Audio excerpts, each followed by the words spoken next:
I'm Teen Zekas. And hey, I'm Ileka Follette. We are business owners and moms with corporate backgrounds, and we are all about getting Black women paid in both corporate and business. And you're listening to the Getting Black Women Paid podcast. Let's go.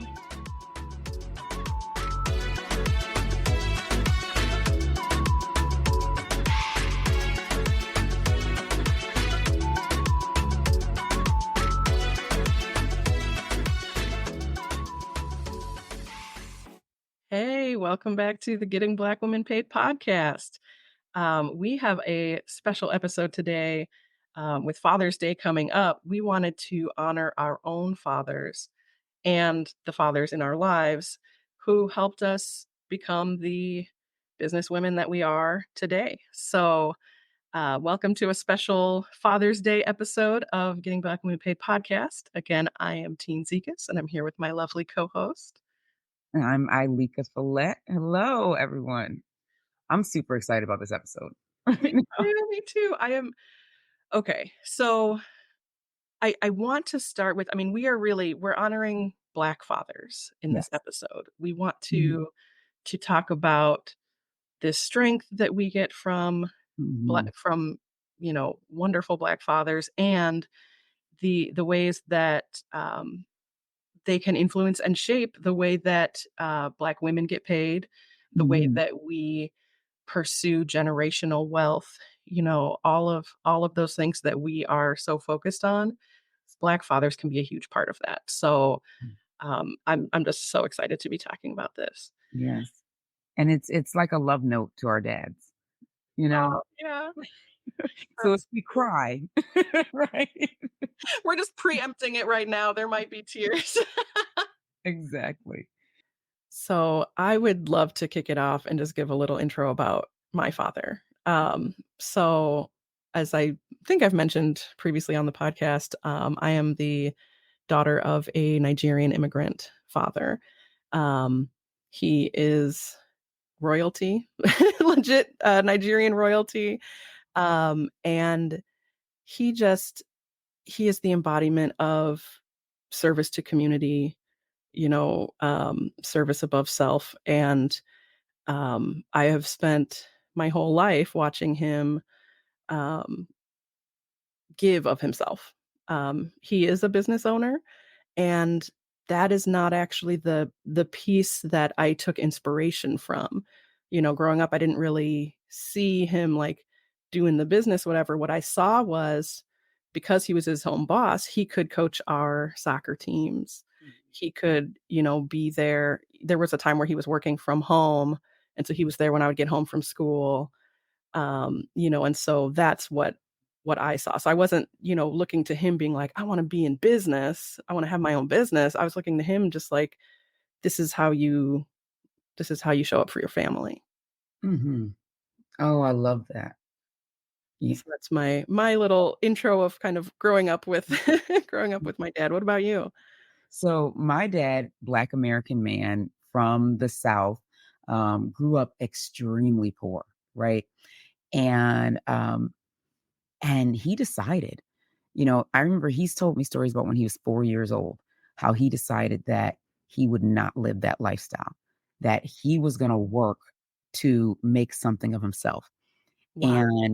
And as he did that, he was a factory worker. He actually worked in the factory, but he would listen. He would have conversations with people and learn about money. And he would read newspaper front and back. He always joked that, he wasn't the greatest kid at school. He wasn't the greatest at school, right?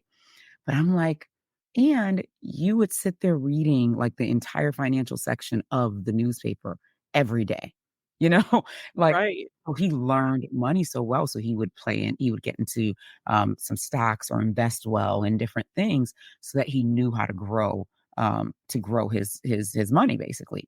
And then he would teach it to us, not necessarily in ways where he's like, here's what you do, but we would watch things. So there were 4 of us girls, all girls, right? And one thing that I noticed my parents doing is, like we lived on like my mom's salary.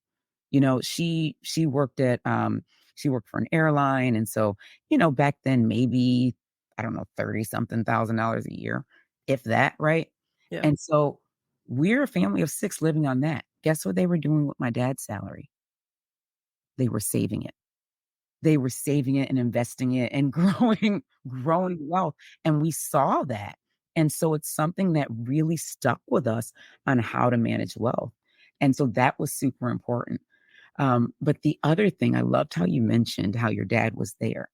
My dad was the epitome of that too. So I noticed he worked in a factory, and I actually talked to my husband about this the other day. My dad worked in a factory, and when he started, so he worked in one, and then it closed down, so he had to find another position, right, in a new factory. And so when he started the other factory, you could work like first shift, second shift, or third shift. And he initially was working second shift because you don't get your pick when you're starting Right. out. Yeah. So he's working second shift and he's just, working at the factory. Well, I had basketball games.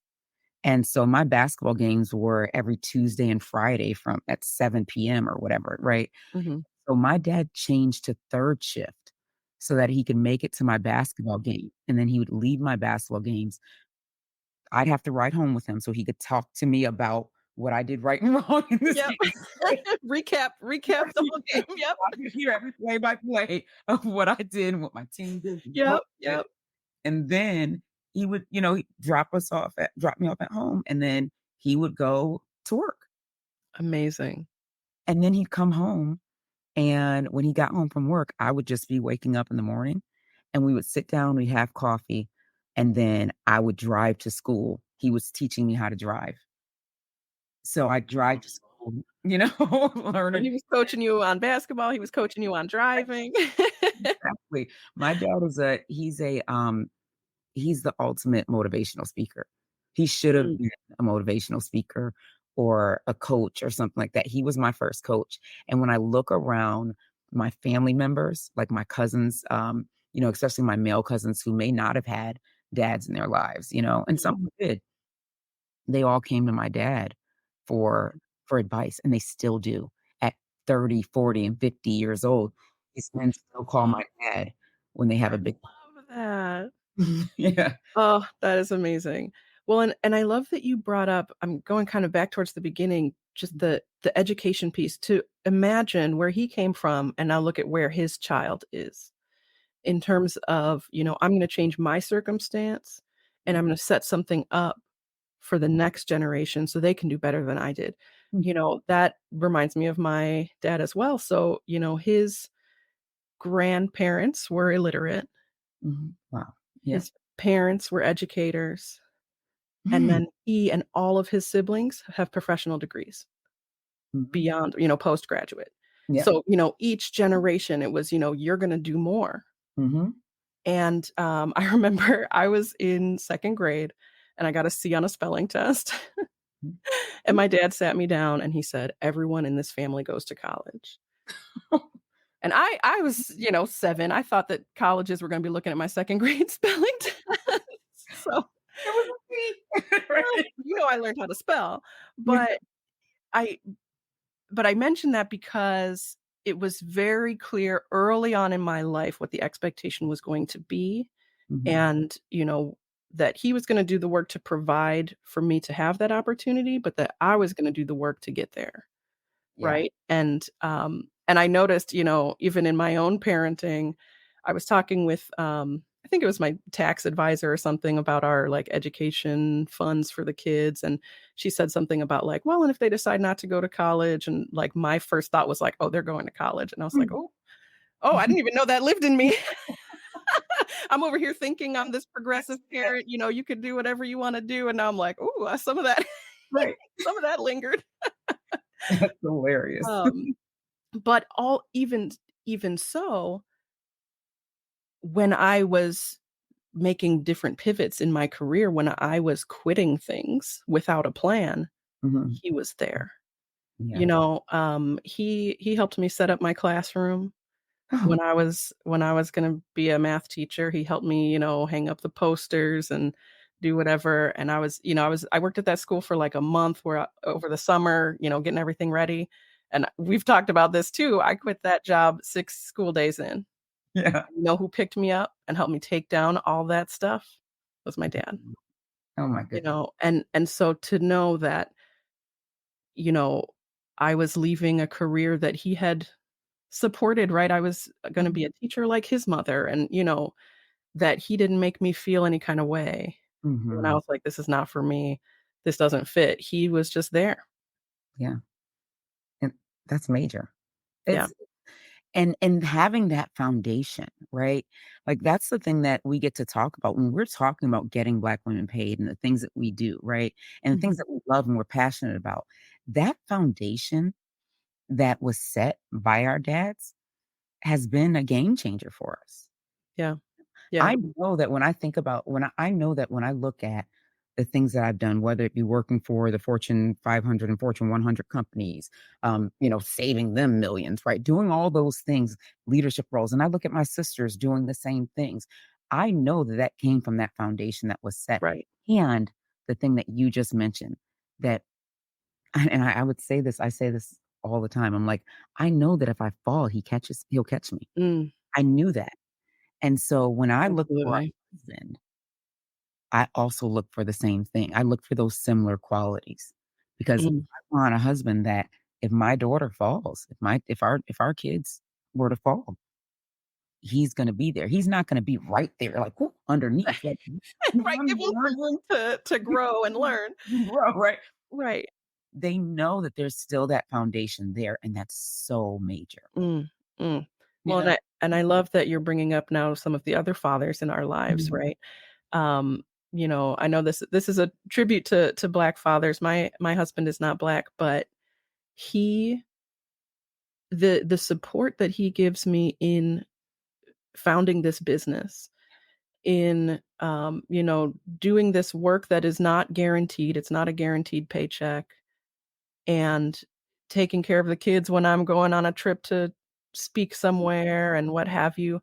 I mean, it is, what's the word I'm looking for? It's unconditional. The support is unconditional, the support for me, and as you said, I know that he'll have that same support for our kids, and the more that, we as Black women can realize that we deserve that and mhm. have that as a prerequisite for whatever partner we're gonna invite into our lives. I almost did The snaps. the snaps. I almost did the snaps. I Yes. mean, yes, exactly. And, I love that you mentioned that because exactly that, right?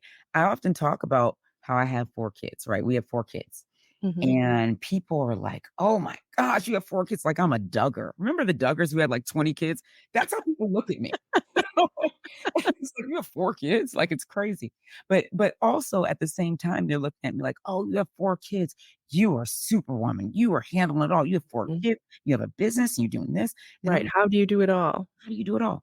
And I also have support.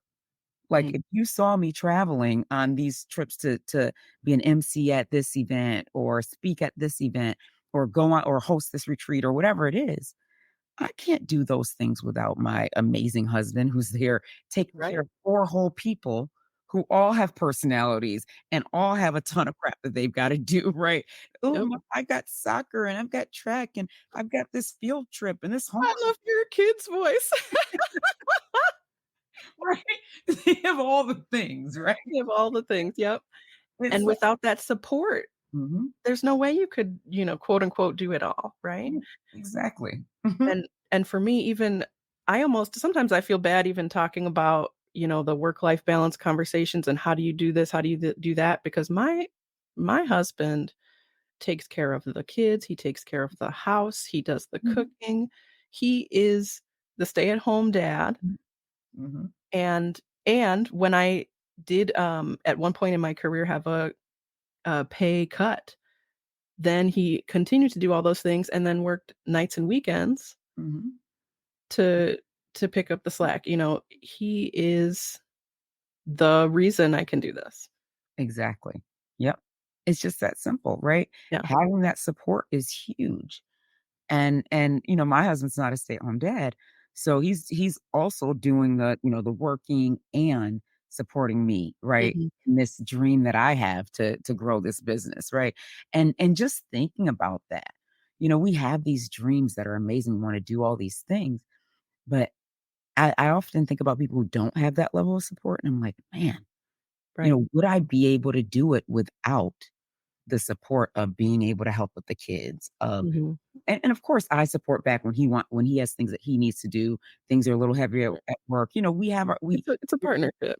a partnership and a balance, and at the same time, there are times when I'm like, "Oh, I'm gonna be gone for 2 weeks." 2 weeks! There are 4 whole people here that are like, I still need all these things," you know? I need to get to every place. I need multiple meals every day. Right, exactly. Grocery shopping, all of these Yeah, things, yeah. right? And it's Well, like having that support is huge. Mhm, and I have talked to many women who do not have that faith in their spouse, right? That mhm, they'd be able to handle 2 weeks, right, without, me doing the grocery planning, me doing the mhm, whatever. So to have that is huge, and I guess my message to listeners, mhm, is if you don't have, this kind of support, and whether or not you're looking for a life partner, mhm, um, but having some support in your life where when you are digging into your business or when you're digging into your career stuff, the rest of your life doesn't fall apart because you're not also doing that. If you right, don't have that kind of support somewhere, maybe it's neighbors, maybe it's friends, that, this is a kind of a call to action to think about, what do I need? Who can I invite into my circle, into my life mhm. to really help me with this stuff? Right, maybe it's a brother, maybe it's an uncle, because again, those get to be father figures or, Mhm. for our kids or even ourselves sometimes, reaching out, to an uncle. I have a, um that, I've talked to you pretty openly, and anyone who follows on Facebook knows, pretty openly I've lost some people. So recently I lost Mhm. an uncle that was a really special uncle. And so his daughters literally came to my dad and was like, "We're gonna need you a lot more now." Yeah. These are this and it's an honor, and I know my dad took that as an honor too, because these are important things, and to have and that's why this is a love letter to our dads and Yeah. our husbands, and, and the Black men, the Black fathers in our lives, Mhm. because they don't get honored as much as they should. Oh, yeah, Mother's Day, it's like, you get the flowers, we did these crafts, we did all this stuff, and then Father's Day, it's like, here's a card with a joke about farting, you know? Right, right, Oh, man. Well, and exactly. I'm so glad you brought up, the other Black men and the other Black fathers in our lives. My brother, he also has 4 children, and, Oh, people do also look at him like, "How?" And he is another constant in my life mhm, where I know, there was a time where I had, a mental health crisis, and my parents were out of the country, mm, and my brother took me in. I stayed at his house. mm, They cleared out one of the kids' beds and let me let me sleep there, but he was a person I could call at 3 in the morning mhm. and know, he's gonna drop everything. Yeah, And that's something I want to instill in my kids. I'm watching them kind of grow up as siblings, and they've recently started doing, sibling sleepovers. They like to sleep in each other's rooms on the weekends. mind that. Yes, yeah. Very sweet. And I'm hopeful that, they can be those pillars in each other's lives as well. And so it's a love letter to all of those supportive men who, um oh, I am crying. I told you we warned you at the beginning. Good. We did tell you that We this might we might cry. I didn't realize it was gonna be my brother who did way. it. He has his own podcast. He's incredible. Maybe I'll put a link to his podcast in I the was in gonna the mention it. in Yeah. the notes. It's called Love Language, and, it's not about the, like, love languages, the typical thing you hear. Love is an acronym. It's learning, opportunity, values, and empathy, and it's Mhm, about the language we use, and how we language in a way that promotes love, mhm, and he runs that podcast with his wife and with a colleague, And so whenever his comes out, I'm always listening and I'm texting him during it because I'm like, "Oh, you said this thing, I wanna do it." And then he'll text me when our podcast comes out, and he's like, "Hey, I never negotiated my salary. I didn't know I could do that," and Oh, just to have that, that support is, mm, it's invaluable. it really is. And I'm so glad we got to do this because I often feel that especially Black fathers don't get the praise. Yeah. They're constantly being told that they aren't good enough. They aren't doing this. They aren't, Mhm. and all we hear about is they aren't the ones that aren't there. Well, Right. let's honor the ones that are because there are so many that are. Mhm. I was having a conversation with a woman recently. I know we're going to close out soon, but I had to bring this one thing up. I was having a conversation with a woman recently, and I realized that I have a life where growing up I didn't know many, like in my family and stuff, many people or many bad fathers or many absent fathers. Right. My uncles were there for their kids. My dad was Yeah. there for kids, so it's like, and then so it was a norm. Both my parents had both their parents. I Right. mean, both my parents they were close to their dads. My mom's dad died early, but she was super close to him. He was an Mhm. amazing. And then my husband, both his parents, and both his parents had both of their parents. So this is like Yeah.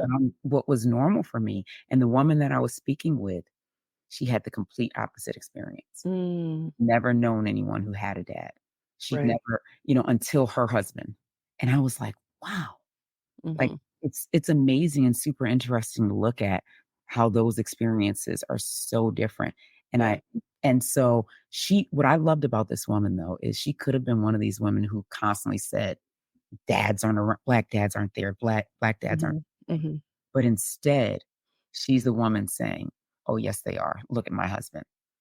Right. I'm gonna go find it for myself, Exactly. and that's gonna be the change. That's gonna be the change I see is, "Hey, I found something different." I love that.